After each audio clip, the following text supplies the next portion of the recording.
நம்ம சுவாசிக்கும் போது காத்துல கலந்திருக்க தூசு பொருட்களும் சேர்ந்தே உள்ள வருது. இப்படி வரக்கூடிய அந்நிய பொருட்களை மூக்குல இருக்க சைனஸ்ங்கிற அமைப்பு ஃபில்டர் பண்ணி அதை தும்மல் மூலமா வெளியே தள்ளிடும்.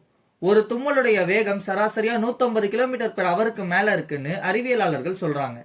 இவ்வளவு ஆற்றலை செலவு பண்ணி நமக்கு நல்லது செய்யறதுக்காக உருவான இந்த தும்மலை ரசாயன மருந்துகள் பயன்படுத்தி தடை செய்யும் போது வெளியேற வேண்டிய அந்நிய பொருட்கள் நுரையீரலுக்கு போயிடுது. நம்ம உடம்புல இருக்க வெள்ளை அணுக்கள் உள்ள வந்த அந்நிய பொருட்களை சூழ்ந்து அது நுரையீரலை பாதிக்காத அளவுக்கு முழுமையா கவர் பண்ணிடும். வெள்ளை அணுக்களோட இந்த பாதுகாப்பு வேலையை தான் நம்ம சளின்னு சொல்றோம். இந்த சளியை வெளியேற்றுறதுக்காக தான் இருமல் உருவாகுது. இப்படி உருவாகிற இருமல் கிராவிட்டின்னு சொல்லக்கூடிய புவியீர்ப்புக்கு எதிராக செயல்பட்டு நுரையீரல்ல இருக்க சளியை மூச்சு குழாயோட எதிர் திசையில வெளியேற்றுது.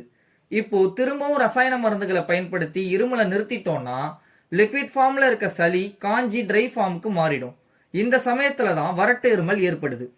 இதே நிலைமை நீடிக்கும் போது ட்ரை ஃபார்ம்ல இருக்க சளி பவுடர் ஃபார்முக்கு மாறி நம்ம லங்ஸ்ல இருக்க ஆல்வியாலின்னு சொல்லக்கூடிய நுண்ணுரைகளுக்குள்ள நுழைஞ்சிடுது. இப்படி ஒவ்வொரு முறை ரசாயன மருந்துகளை பயன்படுத்தும் போதும் தொந்தரவுகள் தற்காலிகமா மறையுதே தவிர முழுமையா சரியாகல. நல்ல பழங்களையும் நல்ல தண்ணீரையும் பயன்படுத்துறது மூலமாகவும் அல்லது மலையில நனைகிறது மூலமாகவும் உடல் தனக்கு தேவையான எதிர்ப்பு சக்தியை உருவாக்கிடுது. இப்போ திரும்பவும் பவுடர் ஃபார்ம்ல இருக்க சளியை லிக்விட் ஃபார்முக்கு மாத்தி இருமல் மூலமா வெளியேற்ற முயற்சி செய்யும். இந்த இடத்துல ஏற்கனவே நம்மளால தடை செய்யப்பட்ட சளி தான் திரும்பவும் வெளிவருதுங்கிறத புரிஞ்சிக்க வேண்டியது அவசியம். இதை புரிஞ்சிக்காம புதுசா ஏதோ சளி பிடிச்சிருக்குன்னு நினைச்சு இருமலை நிறுத்துறதுக்காக ரசாயன மருந்துகளை பயன்படுத்தும் போது வெளியேற வேண்டிய சளி திரும்பவும் பவுடராவே மாறிடுது. இந்த சுழற்சி தொடர்ந்து நடக்கும் போது டியூபர்குலோசிஸ், ஆஸ்துமா, ஈசினோஃபிலியான்னு அடுத்த கட்ட நீண்டகால நோய்களா இது உருமாறிடுது.